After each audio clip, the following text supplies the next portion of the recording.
જૂનાગઢ જિલ્લાના કેશોદ એરપોર્ટ પર મુંબઈ જતા પેસેન્જરો રજડી પડ્યા હતા. કેશોદ એરપોર્ટ પર ફ્લાઇટ મુંબઈ જનાર કેન્સલ થતા પેસેન્જરો રજડી પડેલા જોવા મળ્યા હતા. જો કે પેસેન્જરોની એક જ માંગ હતી અને તેઓએ હોબાળો મચાવ્યો હતો. ફક્ત એક જ વાત પર અડગ રહ્યા હતા કે બોમ્બે પહોંચાડો.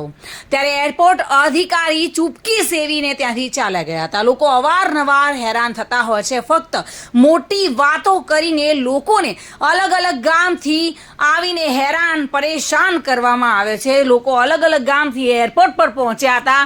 જો કે એરપોર્ટ અધિકારી કોઈ જવાબ ન આપતા લોકો રોષે ભરાયેલા જોવા મળ્યા હતા. ફ્લાઇટ કેન્સલ થવાના કારણે સ્થળ પર આવેલા લોકોને પરત ફરવાનો વારો આવ્યો હતો. મારું નામ જયેશ, હું કેશોદનો જ રહેવાસી છું. 25 દિવસ પહેલા અમે મુંબઈ જવા માટે ટિકિટ ફ્લાઇટની બુક કરાવેલી હતી. ક્યાંથી ક્યાંની? કેશોદથી મુંબઈની. હવે રાત્રે 11:56 આજે અમને મેસેજ આવે છે કે ફ્લાઇટ કેન્સલ કરેલી છે. સવારે આવીને એરપોર્ટે તપાસ કરતા એરલાઇન્સનો સ્ટાફ એક જ ગીત ગાય છે કે અમારે ફ્લાઇટ કેન્સલ છે. કોઈ મેનેજમેન્ટ નથી, કોઈ કોઓપરેટ નથી કરતા, કોઈ વસ્તુ કંઈ કરતા નથી. મારા જેવા તો અમુક મોરબીથી આવ્યા છે, પોરબંદરથી આવ્યા છે, માણાવદરના છે, બધા હેરાન થાય. અમુક સિંગલ લેડીઝ છે, મોટી ઉંમરના છે. કોઈ વસ્તુ કાંઈ કોઈ કોઓપરેટિંગ છે જ નહીં.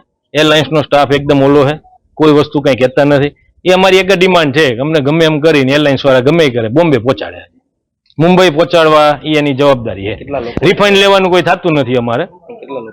અહીંયા અમે 15 જણા અત્યારે હેરાન થઈએ છીએ. હજી બીજા પેસેન્જર આવકમાં છે. અમે કોન્ટેક્ટ કર્યો તો હજી 2-4 જણા આવે છે. બરાબર, અમે અત્યારે છીએ એટલે તમને બાઇટ આપીએ. અગાઉ પણ આ રીતે શનિવારે આવો જ હોબાળો થયો હતો. શનિવારે ફ્લાઇટ 4-5 દિવસ બંધ પડી હતી. અહીંયા એરલાઇન્સ વાળાનું કોઈ ઠેકાણું જ નથી. વ્યવસ્થિત કરવું જરૂરી છે કેશોદ માટે.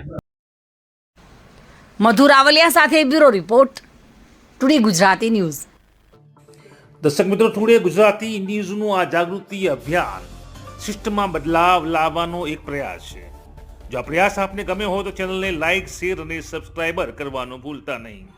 ગરીબ લોકોને પણ સુખાકારી સુવિધાઓનો હક છે, તે આપ પણ સ્વીકારતા હો તો આ વિડીયો શેર જરૂર કરજો. ફરી મળીશું, ત્યાં સુધી જાગૃત રહો અને સક્રિય રહો.